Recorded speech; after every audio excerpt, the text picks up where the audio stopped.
I didn't mean to break it. It was one of those mornings where the air feels too quiet, like the house is holding its breath. I was the only one home. My son Eric was at work. Danielle, his wife, was at her weekly brunch with the ladies of leisure, and the two grandkids were at school. The silence was almost reverent, sacred. It was in moments like that I liked to make myself useful. After all, they had graciously invited me into their home, while the repairs on my own house dragged on longer than expected. So, I dusted. Nothing major, just a gentle polish of surfaces here and there, like I used to do when Eric was a boy, and I was still his whole world. There's something comforting about the rhythm of cleaning, the way it distracts your mind from being unwanted or forgotten. That's when I saw it. The clock. It sat like a thrown centerpiece on the polished marble mantelpiece in the grand living room, catching sunlight and scattering it like gold confetti. I'd seen it before, of course. Admired it even. It looked like something from a royal castle, an ornate dome of glass protecting intricate gears and tiny gilded figures that danced in a slow, elegant waltz with each tick. A small plaque read, Horologe number 7, Genève, 1987. Just below that, in finer print, $10,000. I remember the first time Eric pointed it out. It's from Switzerland, he had said, pride glistening in his voice. Limited edition, only 10 of them made. I must have looked stunned because he added, It's an investment, Mom. Class never loses value. I chuckled awkwardly at the time. $10,000 for a clock? I thought about how many groceries that could buy, how many electricity bills that would cover in winter. But I smiled and nodded, not wanting to sound old-fashioned. This morning, as I passed it, I noticed a faint layer of dust collecting around the rim. Not much, barely visible. But it bothered me. It didn't fit in a house where everything looked like it belonged in a showroom. So, I took a soft cloth from the cleaning drawer and reached up to give it the gentlest wipe. That's when it happened. My sleeve brushed the edge of the clock's base. Just a whisper of contact, but enough. The base teetered. My breath caught. I lunged to catch it, but my reflexes, once quick when Eric was little and always jumping off things, weren't what they used to be. Time slowed. The clock slipped, then shattered. The sound was deafening in the silence. The glass dome cracked open like an eggshell. Tiny golden gears skittered across the floor. One of the figurines lost an arm. The ornate hands of the clock lay twisted and lifeless like fallen swords. My heart dropped with it. I stood frozen, cloth still clutched in my hand, as the seconds dragged like hours. Panic rose in my throat like bile. My first instinct was to hide it, to gather the pieces, pretend it hadn't happened. But the destruction was too complete. There was no denying it. I knelt slowly and began picking up the shards, each one a tiny gilt dagger in my palm. My hands trembled. I whispered apologies to no one. To the clock. To Eric. To the quiet. It was just a clock, I told myself. Just a thing. But in this house, some things mattered more than people. When I looked down at the ruined clock in my hands, I couldn't help but think about everything else I had broken lately. My independence, my space, my sense of purpose. Moving in had felt like a temporary setback. Now it felt like a mistake. The front door opened. I jumped. "Mom?" Eric's voice echoed through the entry hall. "You home?" I stood, heart racing. My fingers clenched around a broken brass cog, still warm from the sun.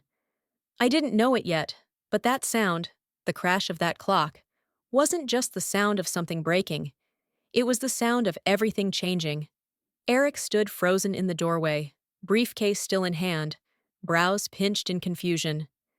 His eyes immediately scanned the room, then landed on me, standing stiffly in front of the fireplace, surrounded by broken glass and clock parts. He blinked. What happened?" he asked, voice low but tight, the way someone speaks when they're bracing for bad news. I was just trying to clean," I stammered. There was a bit of dust, and I didn't mean to. I barely touched it, Eric, I swear. He dropped the briefcase. Mom, one word, sharp and final. My hands instinctively went behind my back like a guilty child. I felt every inch of my age in that moment. 68 years old, and suddenly 12 again, scolded for tracking mud onto the carpet. I didn't think it would fall. I tried again, my voice shaking. I just wanted to help. That was a $10,000 antique, he exploded. It wasn't just a clock, Mom. It was irreplaceable. I flinched. I hated when he raised his voice. It didn't happen often, but when it did, it cut deep. Not because of the volume, but because of what it meant. The disappointment. The shame. It was an accident, I said, holding my ground. I didn't do it on purpose. Eric ran a hand through his hair and stepped forward, surveying the carnage. His jaw clenched. I could see him mentally calculating the damage. Not just in dollars, but in pride. His pride. He had worked hard for this life. He reminded everyone often. From his penthouse office downtown to his imported furniture and luxury cars, he had built his success from the ground up. He didn't say it aloud, but I knew he thought he had risen above the way I raised him.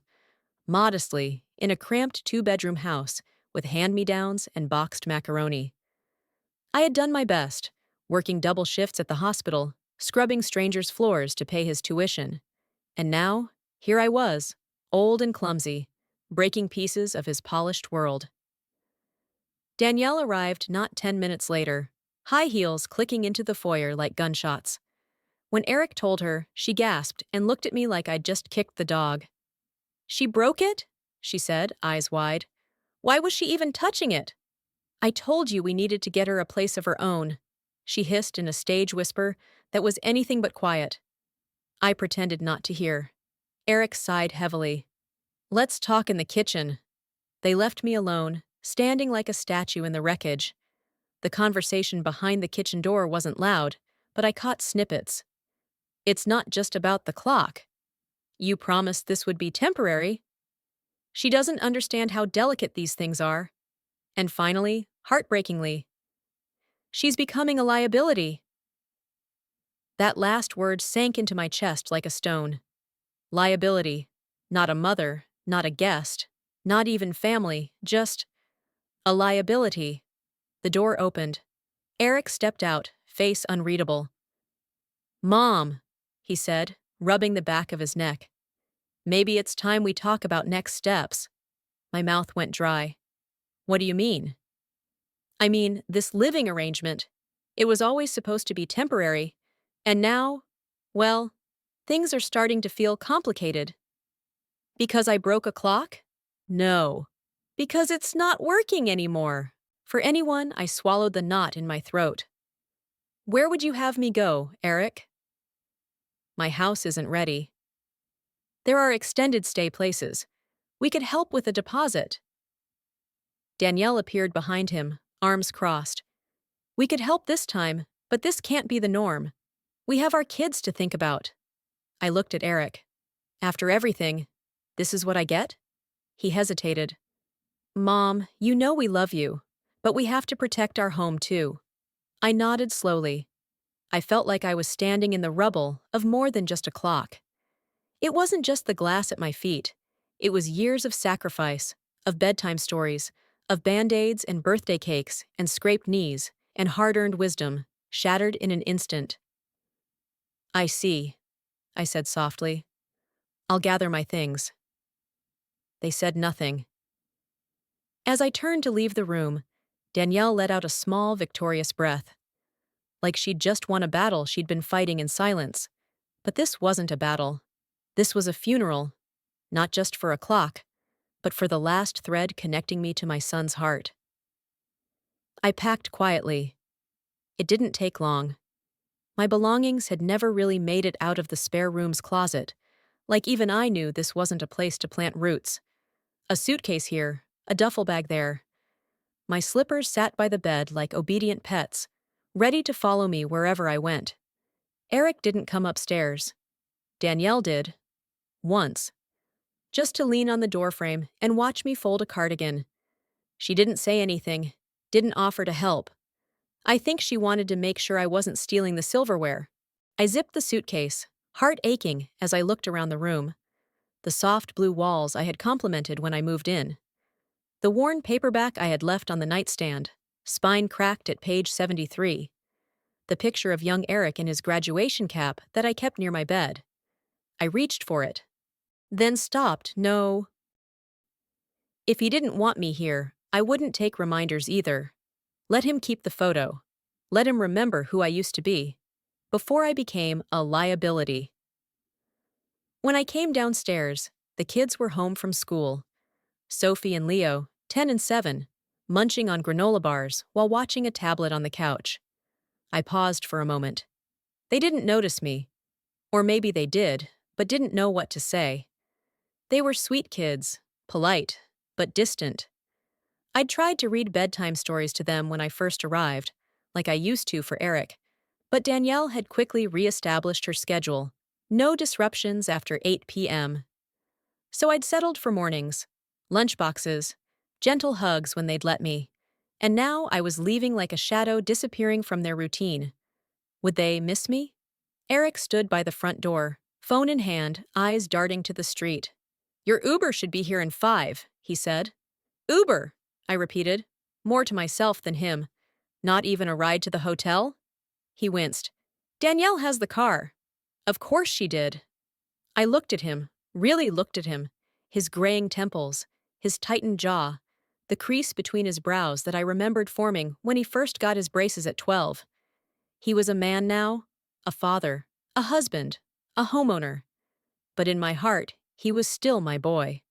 "I never wanted to be a burden, Eric," I said quietly. "You're not a burden, Mom. You just made a mistake." I smiled sadly. "We all make them." He opened the door without replying. Outside, the wind had picked up. My coat flapped as I stepped down the porch. The Uber driver gave me a nod, but didn't get out. I struggled to heave the suitcase into the trunk, my wrist still sore from where a glass shard had nicked me earlier. Eric didn't move. I turned back one last time. My son stood in the doorway, arms crossed, lips pressed in a thin line. "You know," I said slowly, "you used to break things all the time when you were little. Plates, picture frames, my heart, once or twice." He didn't answer. "But I never kicked you out." Silence.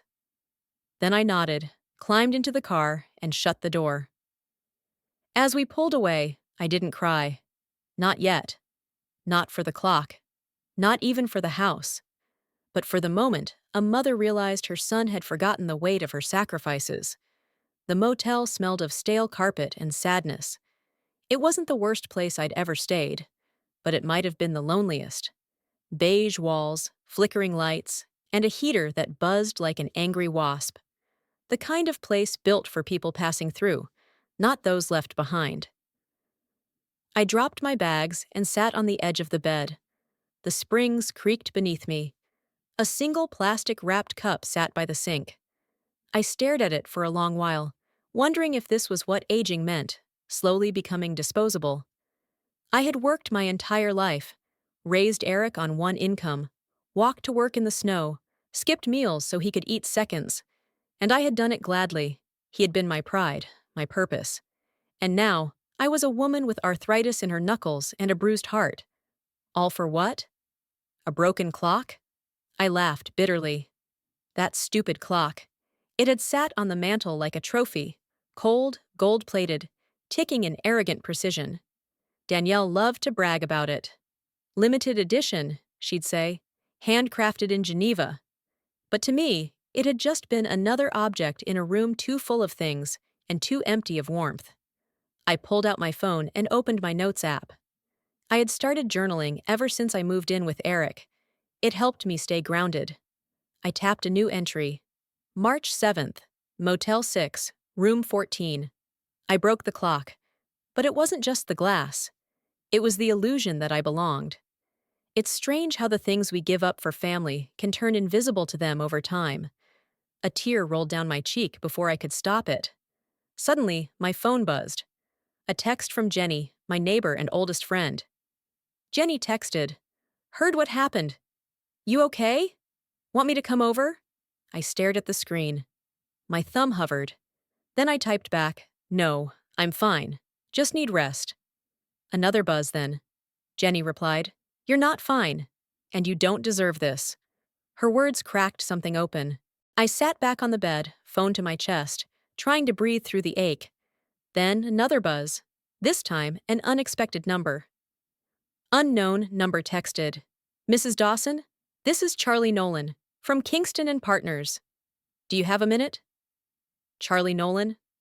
That name. Oh, my stars. I hadn't heard from him in years. He had been the attorney handling the sale of the land my late husband and I had inherited decades ago, a plot on the edge of a now booming suburb. Back then, it was worthless.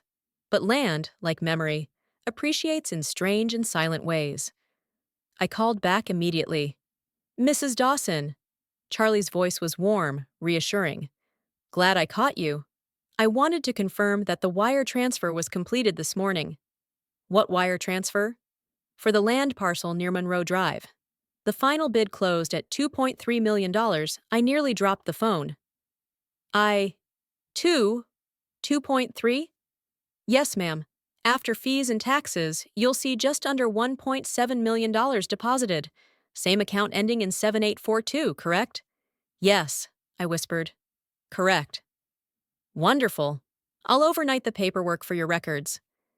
He said a few more things about contracts and signatures, but I barely heard him. My mind was spinning. My heart was racing. It felt like the clock that had been shattered was still ticking, louder now, faster, pounding in my ears. I hung up and stared into space.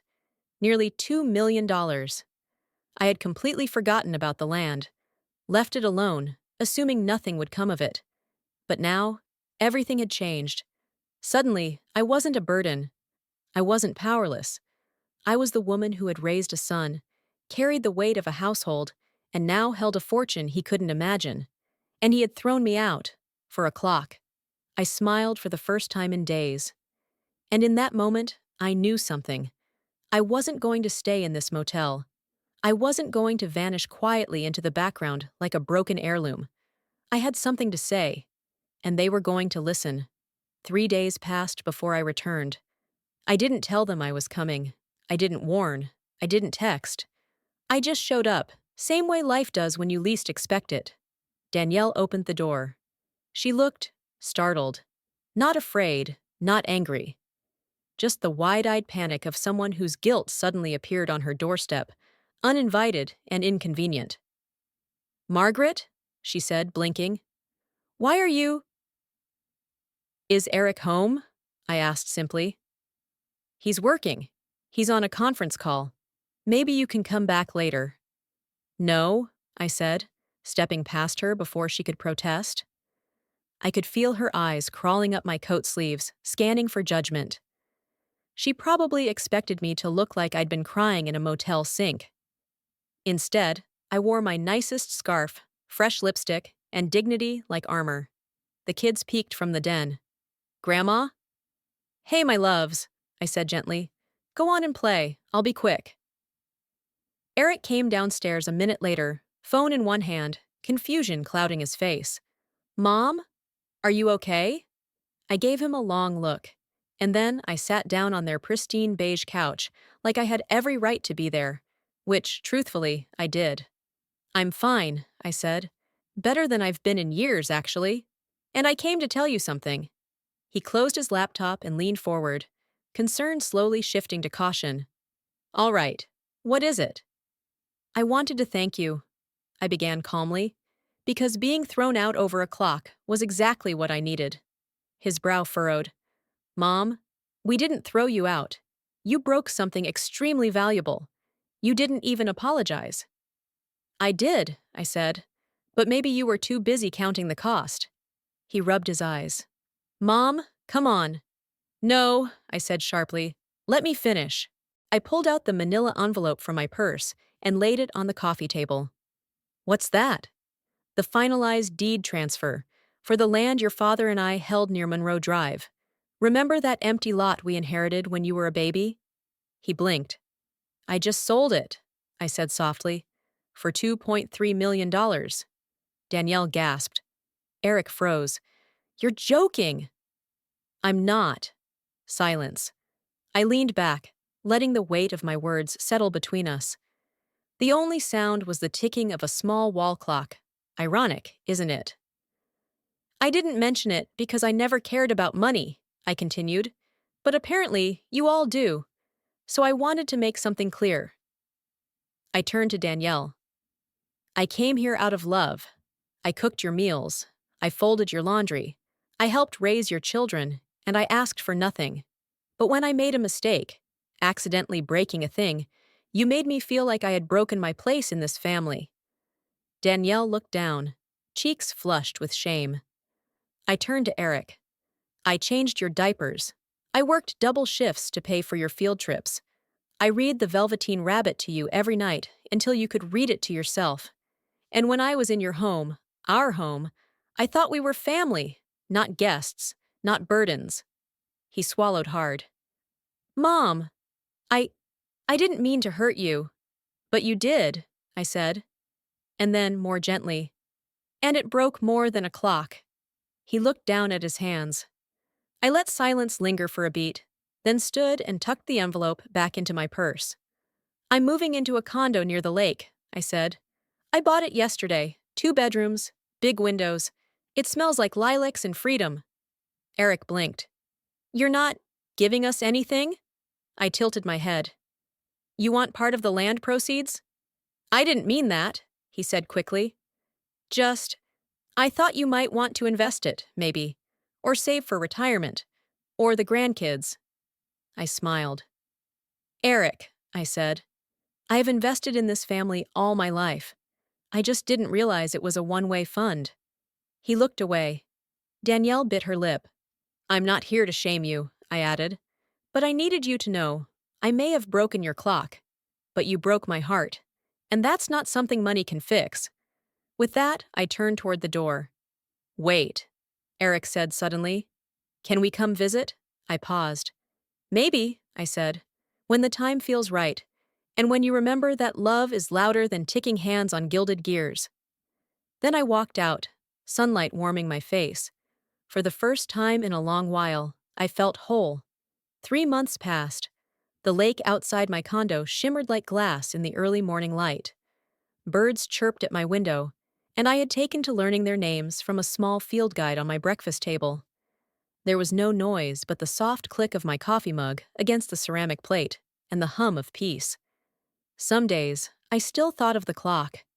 It had been custom-built by a designer whose name I couldn't pronounce, something about lunar phases and hand-carved ivory. A piece Eric and Danielle had bid on at a charity gala. But that wasn't what haunted me. What lingered was how quickly love was measured in dollars. How easily decades of motherhood had been overshadowed by $10,000 and ticking hands. I thought of Eric as a little boy, how he used to run up and hug my knees after school, how he'd cry when I didn't tuck him in on nights I worked the evening shift. He used to draw me pictures. Mommy the hero, he'd write in crayon. How did we get so far from there? A soft knock pulled me from my thoughts. I opened the door and found Eric on the other side. He looked older than the last time I saw him. Maybe it was the heavy way his shoulders hunched, or the deep shadows under his eyes. Hey, Mom. Eric, I said. This is unexpected. He held something in his hand. A simple analog clock. Oak frame, white face, nothing fancy. I brought this, he said, holding it out. It cost me $32. But I thought you might want one that tells time without judging you for your past. I smiled, my eyes misting before I could stop them. Come in, I said softly. He stepped inside and glanced around the condo. It wasn't grand, but it was warm. My plants were thriving, my shelves lined with books and framed pictures, many of him as a child. I've been thinking, he said, sitting on the couch, about what you said, about how easily I let money come between us. He took a deep breath. I was wrong, Mom. I see that now. I was embarrassed that something so expensive was broken, but really, I was more embarrassed by how I treated you. I let Danielle's discomfort dictate my reaction, and I forgot who you were to me. I sat beside him, silent. I remember when Dad died, he said, eyes glistening. You held everything together. You were grieving, but you still packed my lunches, helped me with algebra, and even worked weekends. I don't know how you did it. I never once thought of how much you gave up for me. I just expected you to always be there. He paused, voice shaking. I'm sorry I made you feel small in your own family. Tears escaped despite my efforts to stay composed. I never wanted to be thanked, I whispered. Only remembered. He took my hand. You are, I promise. We sat there for a while, not speaking, just listening to the soft tick-tick of the simple clock he brought. Time, measured not in dollars, but in healing. Finally, he asked, Can the kids come see you next weekend? They miss you. A lot. I nodded. I'd like that. And Danielle? I hesitated, then said, Let her call me first. There are words that need to be said, woman to woman. He smiled. Fair. As he stood to leave, I gave him something too. A small photo of him as a boy, grinning in front of the Christmas tree, a bow on his head. Keep it, I said, in case you ever forget the kind of love that doesn't come with a receipt. He laughed softly and tucked it into his coat. Before he left, he turned and looked at the clock again. You know, he said, that broken one back at our place. I kept it. Couldn't bring myself to throw it out. I tilted my head. Why? Because it reminds me of what matters more than time, how we choose to spend it, and who we spend it with. I smiled, tears and pride mingling in my heart. Smart man, I said. As he left, I sat alone with the new clock ticking gently in the background. I made tea, sat by the window, and watched the lake. Maybe the most precious things aren't the ones that tick or shine or sit behind glass. Maybe they're the memories, the sacrifices, the quiet acts of love no one applauds. I used to think I broke something irreplaceable. Now I know it was only a thing. But what we rebuilt, that was priceless. And finally, I had peace. Have you ever encountered similar incident before? If this story resonates with you, hit the like button and leave your story in the comment section. And of course, subscribe to my channel for more real, raw, and ridiculous stories. Till then, stay safe and happy.